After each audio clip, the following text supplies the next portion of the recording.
Okay, welcome everybody. I have done it once again. There was no countdown. Welcome to our viewers. And you will notice today, if you look on our screen, that I have got a special co-host. It's none other than Mr. David Morgan. And of course, our guest for today's show. Hello, David. It's good to have you. Do you want to pop in and say hello? Lovely to be here again. Yeah. Thank you for joining us. And we've got our amazing co-host who's going to be exploring the topic. What are we exploring today? It is going to be, what does impactful inclusion look like? And we're going to be revealing, our guest is going to be helping us to reveal 3 ways on how to become more inclusive to improve our CPD. Now, for those of you that haven't joined the show today, welcome to the We Are Careers show, which is your fortnightly snippet of useful and helpful content to help you enhance and develop your continuous professional development. Now, make sure you stay tuned till the end, because we've got some great CDI news stories chosen by none other than the CEO of the CDI, David, and then we've also got some great general news stories about what's happening in the sector. Now, for those of you that don't know me, I'm known as Meet Sabiha, and I work as an international career coach, helping professionals get unstuck and get back into career flow without the stress.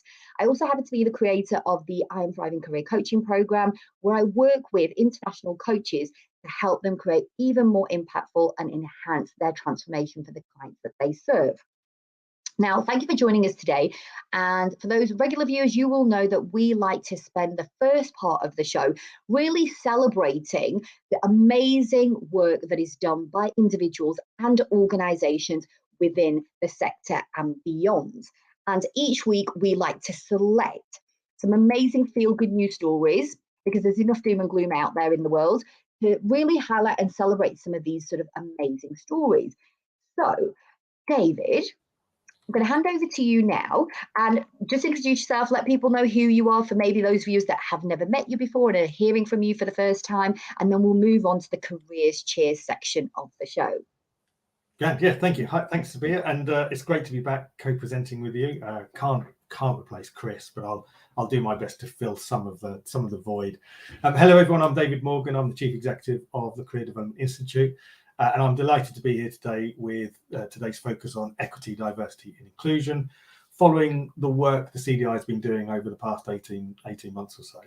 This is a hugely important topic, and it's great that we're exploring key aspects of it today.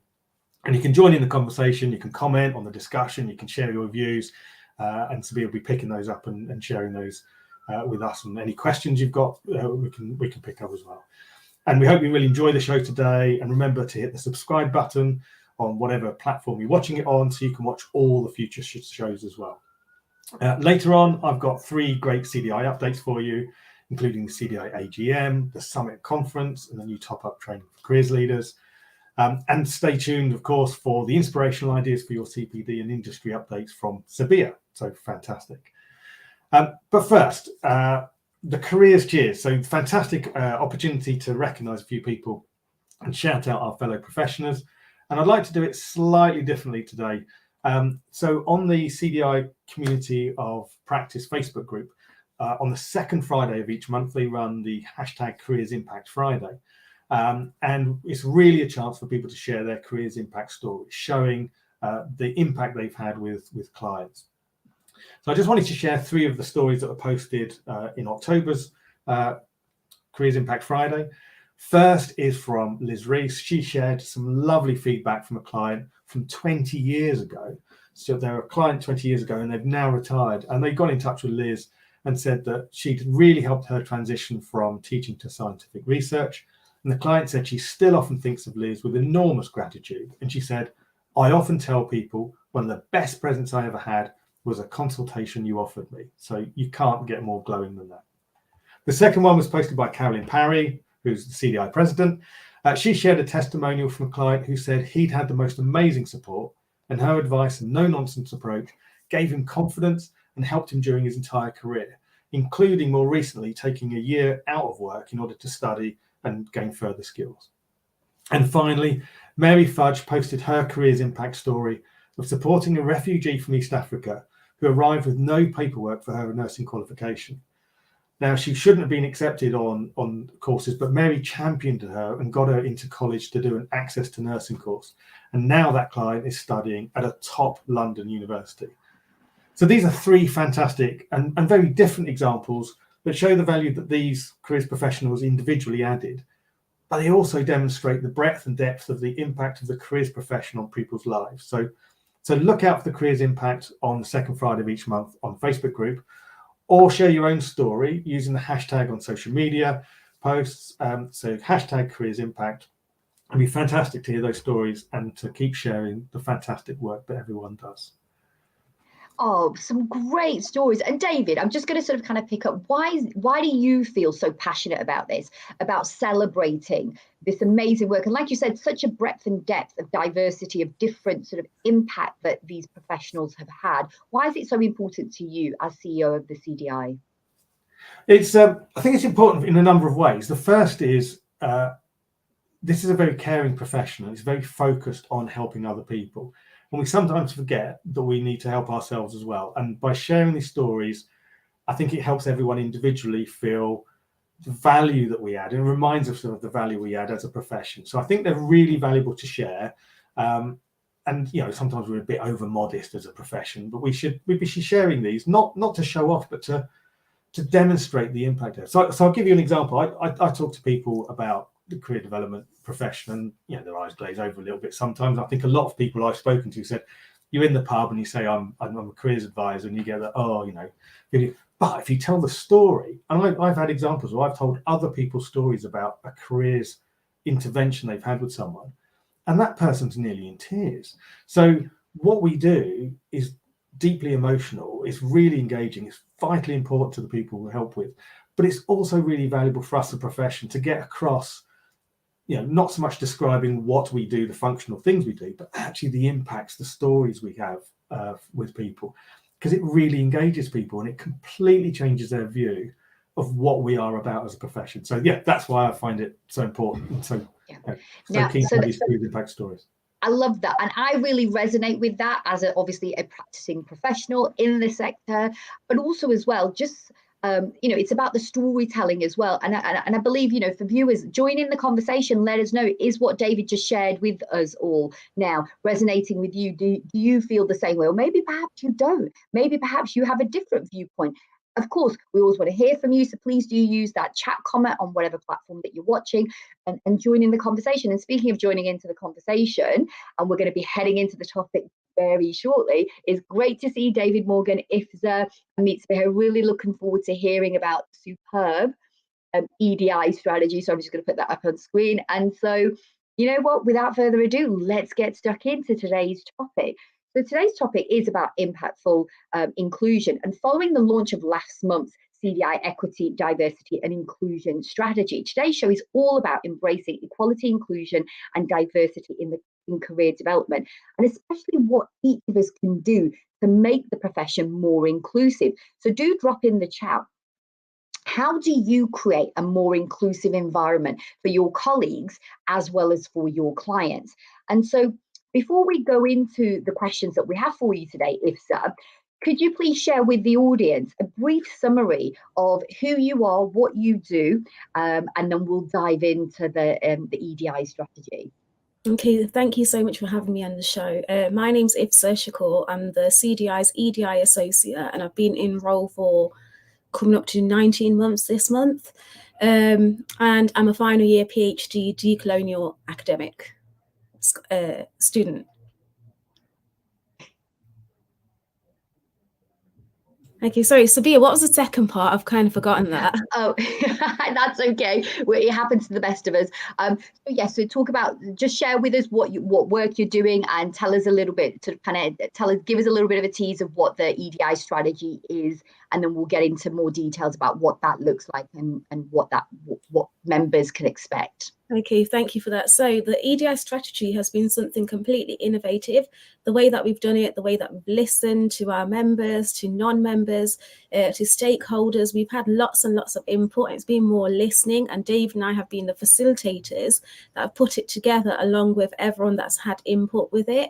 And we got everyone's ideas, listened to them, and put together a 3-year plan. And that's what we're talking about how our CDI members can be involved in making it come to life. Excellent, excellent, excellent. So that's a little snippet. So if that's piqued your interest, viewers, if you're now thinking, oh, this sounds something right up my street, I'd like to know more. David, what are some of the questions that we want to put to Ifza today? Yeah, grand. Yeah, so a huge amount of work's gone into this, and I've got to say thank you to Ifza for driving this forward. I've supported. We've had input from lots of other people. And as she said, we've been worked very hard to get lots of different voices involved in this. But now we have a strategy. We've launched it along with Steph Ricks, our board director, who's championed it. So Ifza, now that the strategy is in place, and you could probably ask me this, but I'll ask you, now the strategy is in place, what are the CDI going to do? So what new initiatives can members expect? We're going to be listening. So what we're going to be doing is more collaboration and outreach. We want members to come along to us, to David, to myself, to anybody in the CDI and say, I've got an idea about EDI. This is what I want to talk about. I've got a topic. I want to share that information. And we want to give that permanent platform for voices to be heard through webinars, through articles, which we've already been doing for our lunchtime chat shows, through the articles that I signpost over to Ollie, and he always graciously accepts. And we're also going to be launching more support mechanisms in place to support all aspects of EDI, whether that's menopause, whether that's age or gender or faith or ethnicity. And then we're just going to be highlighting more diverse role models and making it truly transformative and not surface level. So we've gone beyond that. And we're also hoping to collaborate with the stakeholders. So we're quite lucky in the fact that we've had stakeholder engagement where we've had the big players in career development come along to our consultations for the strategy, and now because of that we're going to have EDI focused meetings across all 4 nations, so that's quite exciting. Fantastic. And yeah, and it permeates in lots of different ways, doesn't it? So we've got the overall strategy around welcome, encourage and enable, looking at how we help those already working within career development feel more welcome, how we encourage people to join the profession from more diverse backgrounds, and how we kind of start tackling some of those barriers. But it permeates down in lots of different ways. So just to give one example, we've changed the way we do our recruitment. Some feedback from particularly people who are neurodiverse, that it can be challenging sometimes when you get an interview question cold and it's hard to perform to your best. So there's a number of organizations give out the questions beforehand, and we had some debate about this because does that advantage or disadvantage people differently. So our last round of recruitment for the 3 different jobs, we sent all the interview questions to every candidate, and the feedback generally was really positive from everyone, and it made the recruitment really effective. But it's a way of looking at, well, what's the EDI need, and how do you turn that into something you can do as standard for everyone, and that levels the playing field. So there's lots of little examples like that. So thank you. And I believe as well, I'm just going to kind of come in there, Ifza, as well, that there's also going to be sort of, you mentioned a few areas about community engagement, sort of collaboration and outreach, but I also believe as well that there's going to be yearly sort of action plans. Right. So if you could, share with the viewers a little bit about what that is and how that will look like. Absolutely. So we want EDI embedded in everything. It's not an add-on at the CDI. It is absolutely transformative. It's embedded within everything that the CDI are now doing. And it's not just words on a paper, it's reflective where we're going to listen. So we've got the big listen survey coming up. So each year we use that as a baseline to begin assessing where we are at that moment in time and using that to update the strategy as we go on. And we're keeping members informed. We've realized that dialogue is so important. So we've got open dialogue, open communication, and we want people to be able to come to David, to myself, to any member, any person working in the CDI and come and say, these are the issues, this is what I want done. And then we actually listen and hopefully support people in that as much as we can. Excellent. And so then that really nicely sort of kind of brings me on to sort of another question that we had as well. And I'm just going to bring in some comments that are coming in through the group. So thank you for joining in. And by the way, you have both David and Ifza here today. I mean, I couldn't have done any better. We are missing Chris, of course, and he'll be back in the next show. But in the meantime, I've got these two amazing people who are doing great work on behalf, with all the CDI for its membership. And so if you have any questions for either of them, please do join in the conversation. I've got here a Facebook user saying, I'm just going to bring it up on screen. Great example with changes in CDI recruitment practices. So you're getting a thumbs up there, David and Ifza. Clearly people are liking this. And as you say, it's good to experiment with these things and see how they go. And also as well, somebody else just came in earlier to say, thrilled to hear #careers impact stories from our focus here on the COP. So getting some smiley faces there as well. And so Ifza, back to you on this question and the question is this: how can career development professionals, because I think it's so easy to just go, oh, well, it's your job because you're the ED specialist, or if you have a person in an organization, and to sort of kind of almost disassociate yourself from involving yourself in sort of kind of equality, diversity, inclusion, sort of good practice. So how can career development professionals act as allies and champions for equality, diversity and inclusion, ensuring not just equitability, access to opportunities, but also fostering a culture where diverse talents are celebrated and amplified? Okay, thank you so much for that question. So the first thing that I would say is self-education. So looking at yourself, looking at your biases, look at the theories that you're using, and updating constantly, staying up to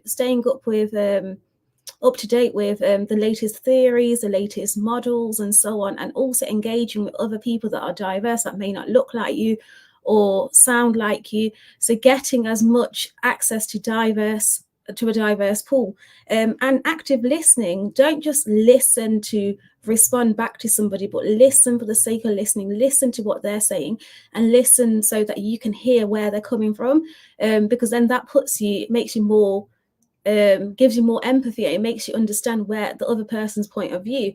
Then inclusive guidance as well. I would say develop and provide guidance materials that cater to a wide range of clients, and ensuring that everything's accessible. So like David said about that recruitment example, given the questions beforehand, weighing up whether it's going to have more benefits than negatives and so on, and just weighing up what you're doing and how it benefits everyone. Then collaborative networks. Collaborate with people that you wouldn't normally work with, spotlight and share best practice. So I share career stories, but everyone can be doing that. It's not just on certain people, because you've got that EDI role. It's not just your responsibility or my responsibility or David's or anybody's. It's everyone's, and this is a key point. Without everyone getting involved, it's still only surface level. So we need everyone to actively get involved and actively listen, actively engage, actively give feedback, and actively update their own thinking and their own mindset as well. And then mentorship as well. Can you mentor anybody if you've got privilege? So I've put up an article on LinkedIn about privilege. Assess yourself. I've got privilege in the fact that I can speak up about certain issues when other people may not be able to because of the position that I'm in. I recognize that. I also recognize my own biases. So what I do is I provide mentorship to people that need it and come along and say, can I get some support of this? And I all say yes. When I've got open door policy, perhaps see if you can support somebody in mentoring them, and then safe spaces. Make sure that it's safe, psychologically safe. You have to ensure when you're speaking about EDI, sometimes it can be a little bit uncomfortable because EDI is real life. It's not concepts. It's not just words on a paper. It links to everything. It's social justice. It's the media, real life events, whatever's happening in real life, you cannot separate from EDI. So I would say, make sure you have a safe space and ensure that you are supporting people all the way throughout their journey. Celebrate diversity and collaborate. Write articles, share your best practice. Use that hashtag that you mentioned earlier to share career stories and then change that stereotype of the profession being nice little old ladies in cardigans, as I'm quoting from my director of studies, Siobhan Neary, from her work. Change that stereotype so that people can see we are a professional, caring, nurturing workforce, which is what everyone is anyway. Some great points there. Which one of those viewers resonated with you? Perhaps one more than the other. Maybe perhaps one is easier to do than some of the others that sort of Ifza have shared with us. I mean, each of them has validity and strength, and I can see how sort of whether that's around self-education. And I love the fact that you started with self-education, that, putting the onus and responsibility individually, because that's within our power. That's something that we can do. And then sort of kind of, challenging biases, encouraging collaboration, thinking about, for me, that sort of safe space psychologically. Because sometimes we think, oh, well, this is a safe physical space, a room. However, are we creating a safe space, sort of kind of psychologically for that person to be able to feel safe to open up and talk about what is on their mind, whatever that issue challenge may be. So, some really great points there. And once again, viewers, join in with the conversation. We love hearing your views. Now, David, I know you've got another question for Ifza as well. So what did you want to put to Ifza? Yeah, I think you've covered this to a degree already, Ifza, but you talked about inclusion, EDI being everyone's responsibility, making sure people feel included. So what can everyone listening today, what kind of 3 things could they take away and do tomorrow, whether it's joining webinars or whatever, what could they do that they could take away today?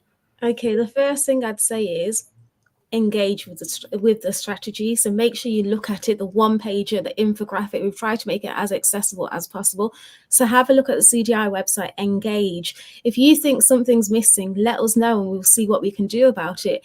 If you think that something's done really well, please share it, talk about it on social media, use LinkedIn, use Twitter, use Facebook. And just engage, talk about it with other people, what you think is good about it, what you think could be improved. We're always open to feedback. It's never the finished product with us.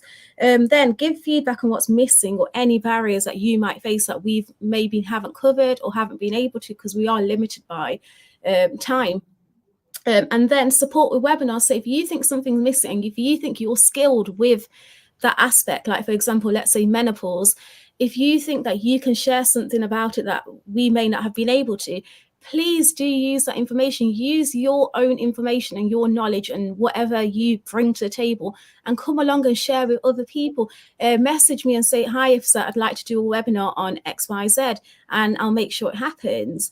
Let's all work together on this, because without everyone getting involved in EDI, it just stays at the top level. We need it embedded in every single level within this sector.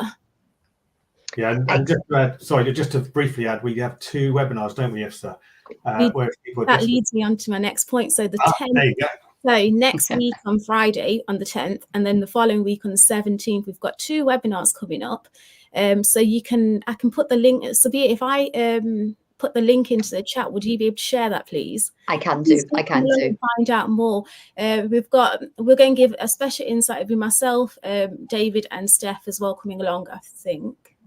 And what can people expect? So now that we know that there's these workshops, opportunities for people to engage coming up, what can people expect at those sessions? To hear more about how the EDI strategy was developed, to hear our underlying motives and intentions, and also a little bit more about what we've touched upon here, but in more detail. So, and then a question time as well, so you can actually ask us questions and give feedback there and then, so it's not just an email, and you can engage with others.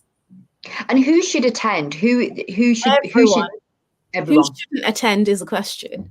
I like that. I like that. And then I just want to bring in, because we've had a Facebook user share a comment. So I just want to bring that in. And by the way, for those of you watching, at the bottom of the screen, I've put Ifza's LinkedIn. I know that's the platform she loves to engage with people on. But check that out. Take a screenshot of it, or just sort of kind of go on to LinkedIn, put her name in, and she will pop up. And then you can send that request and become friends with her and start engaging with her as well. And so this is a question that's just sort of kind of been suggested. And I want to put it to, I think it's you first, and then David, I'll bring you into this as well, because I think you have a different perspective. I think you'll have some really useful and different perspectives to bring in as well. And this is what the Facebook user has to say. I've been listening to recent debates about keeping AI under control, and a new perspective and concern relates to our focus today. Algorithms may reduce EDI and discriminate. So we also have to challenge how any AI information we generate delivers. So what do you have to say about that? What are your thoughts on that? If I come to you first, and then I'll come to David next.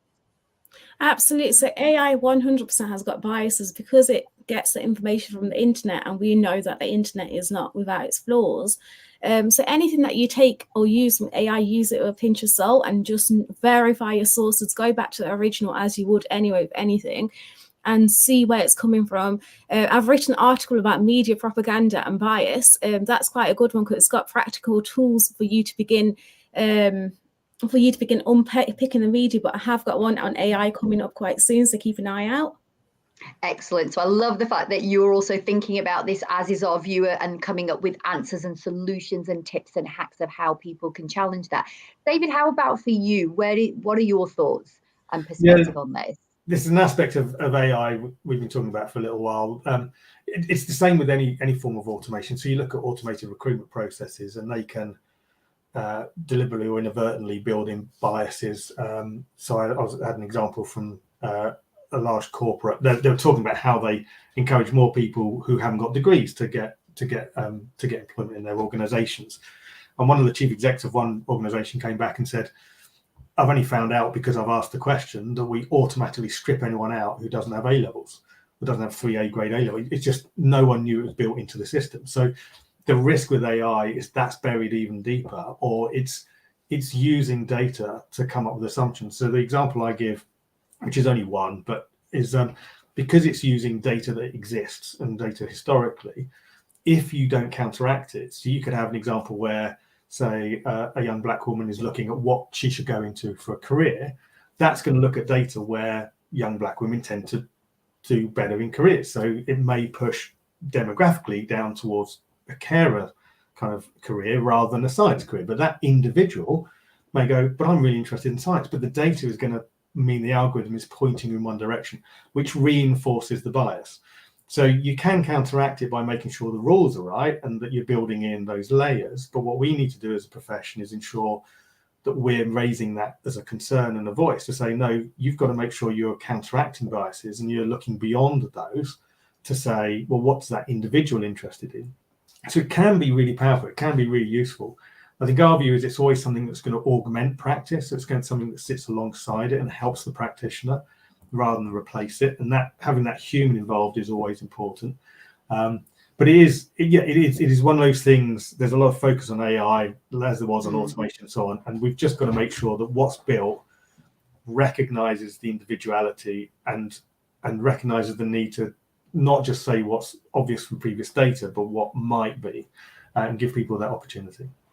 Some great points there. So I'm hoping, viewer, did that sort of bringing a different perspective? Are you hearing things that you like, that your ears are liking to hear, or was there something else that you would have liked to have heard? If so, you can see on the screen there, because as always, we're almost out of time now, and we're going to sort of kind of head into the news section very shortly. But before we do, for those of you that are interested, you'll see a link that's at the bottom of the screen right now about the different webinars/workshops that are coming up in November that Ifza, David and the team and Steph are going to be involved in. So please do. So whether it's an AI related question or it's a more sort of different topic or challenge that you want to sort of explore with the team, then please do sign up for them. So Ifza, as I say, we're almost out of time, a few minutes left before we wrap up the show. What are your final thoughts? What sort of kind of key points or tips or kind of even food for thought that you want to leave with the viewers today? Just to emphasize that EDI, again, is everyone's responsibility. It's not just a concept or a theory. It is real life. It is what you see out there happening at this moment in time. So even if you look at what's happening in the world at the moment, everything links back to EDI. There's no way you can unlink real life events to EDI, including your daily life, your work life, what's happening on the other side of the world. Everything links in, because if we want to make this workforce and the world truly inclusive, we need to challenge our own biases. We need to challenge our viewpoint, our starting point, and begin educating ourselves. So start reading up on diverse stories on different sources, and just begin engaging with people that you may not normally engage with, and begin widening that network. Excellent. And there you have it, folks. That's everything for today. As we wrap up the main part of the show, we're going to head in now to the news section. So I want to thank Ifza for joining David and I today and sharing with us the CDI strategy. You've got information of where you can now go to download it, as well as information about how you can engage practically. That's the thing that I love about this strategy is that isn't just a static document that's going to now collect just on Ifza's beautiful bookshelves as she's at university right now, this is actually going to be a working document where they are open and keen to hear voices and experiences from people. So thank you so much. So now, without further ado, we are going to head on. It's time for the latest news stories from the CDI and the wider careers sector. So David, what stories did you pick for us today? I've got 3 from the CDI news desk. First is the CDI AGM. It's being held on Monday, the 27th of November at 3:30, being held online. It's available for anyone who's a CDI member. It's your chance to join the CDI board and me for our annual general meeting, reviewing the organisation's performance for the year to the end of March 23. It's a member-only event, and it's an excellent opportunity to hear about the organisation from the CDI leadership, raise any questions you've got, and you can find details on the website. Second is our summit and conference, so on the 4th and 6th of December. So the summit is for anyone who's interested in strategic direction of career development, as we're exploring the changing world of work and the implications for our profession. So we've got keynote talks, we've got roundtable discussions, panels, to explore 3 key themes: the future world of work, the future skills required, something like that, the changing workforce, and the impact of an AI net zero economy. And we've got fantastic keynote speakers from within and outside the profession.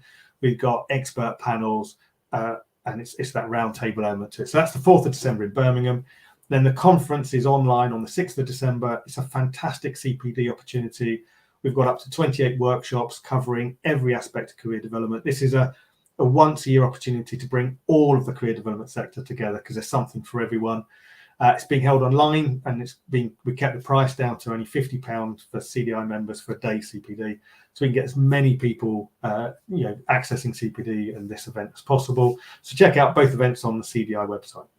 And finally, really, really pleased that the CDI were chosen by the Careers and Enterprise Company to deliver the Careers Leader top-up training, which you can book now. So anyone who trained as a careers leader before January 2020 can have this additional training to enhance their operational and strategic skills and knowledge. It's fully funded by the CEC, and there's a £500 bursary for everyone who completes the course. So check it out on the CDI website and book via the CEC. So that's the CDI news. How about the broader careers news? Oh, well, thank you. And do you know what? There's so many of those stories that you just shared. I'm like, oh, okay, yeah, make a note. And it's just nice to be hearing them again. It's always good to be reminded, especially with so many of us with so many busy sort of schedules. So I've been really fortunate that Chris produces this amazing, and in fact, I'm going to put it on. So point number 1, okay, is if you haven't already, okay, and if you are looking for a sort of kind of simple and easy and something that doesn't consume your time too much, because Chris does all the hard work for us professionals, he has produced this amazing newsletter. It's called The Week in Careers, and he normally publishes it on a Friday. And the great thing about it is that he jam-packed it with just some amazing, amazing stories and tips and hacks around about what's happening in the wider community. So the link is on the screen below. So if you haven't already subscribed, I think he's got already like 3,000 plus now followers that are reading the newsletter on a weekly basis. So that's kind of tip number 1 for the wider community of where can you go? Because I know for a lot of you, people come up to me and say to me, oh, Sabiha, I don't have time. I'm time poor. I've got so much going on at work. I've got so much going on outside of work. Where can I go to find, sort of kind of accredited sort of quality content, not just sort of kind of stuff that we don't know whether or not we can trust the source of. And I haven't got time to kind of verify and check this. This is a place that I would recommend and I personally use as well. And so speaking of which, what were some of the stories that were being shared this week? So there was the Jam-Packed Best of the Rest, which this week features a really insightful podcast about ADHD. So for those of you that are working, and I felt it was quite relevant to the theme and subject that we're talking about here today about inclusion and diversity. You've got ADHD Awareness Month and from the Uni Guide podcast.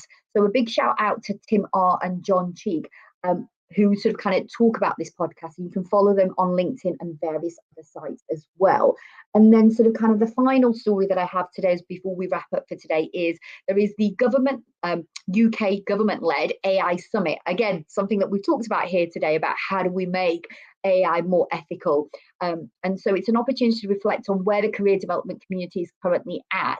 and where it goes to generate AI, including, and Chris has included 3 really practical examples of AI tools that we can use as career professionals. And so that's it for the news section. That's it for the show. I want to thank David. He's been an amazing co-host. Wouldn't you agree, people? He's been absolutely fantastic. Really kind of stepped into those shows. I've just got somebody here as well that's just saying, and I'm going to put this on screen, thank you so much for a great show. We're fortunate to have these focused CPD opportunities with amazing input and colleagues. So definitely both of you are getting some love there from the viewership today.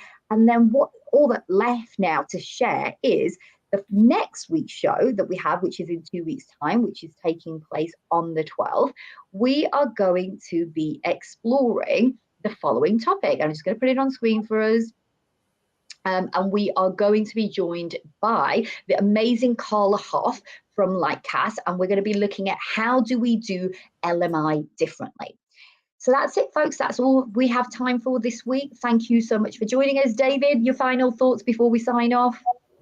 Thank you. Yeah, pleasure to be here. Thank you very much. Thank you to Ifza for a huge amount of work on the CDI EDI strategy. Not the easiest thing to say. And I hope everyone takes the opportunity to get involved and we make the profession the most inclusive place we can. Thank you. And Ifza, final thoughts? Any comment? Yeah, just a massive thank you. Thank you to everyone for engaging with the CDI EDI strategy. David, I think I've got the hang of it now. And yeah, just a massive thank you. We wouldn't be where we are today without the members, without everyone that engaged, non-members, the stakeholders. So I just want to say a massive shout out and thank you to everyone for engaging with it. It's been amazing and it's been a very transformative journey, which we hope to continue. Excellent. That's all, folks. We'll see you next time. Thank you. Bye-bye. Bye. Thank you. Bye.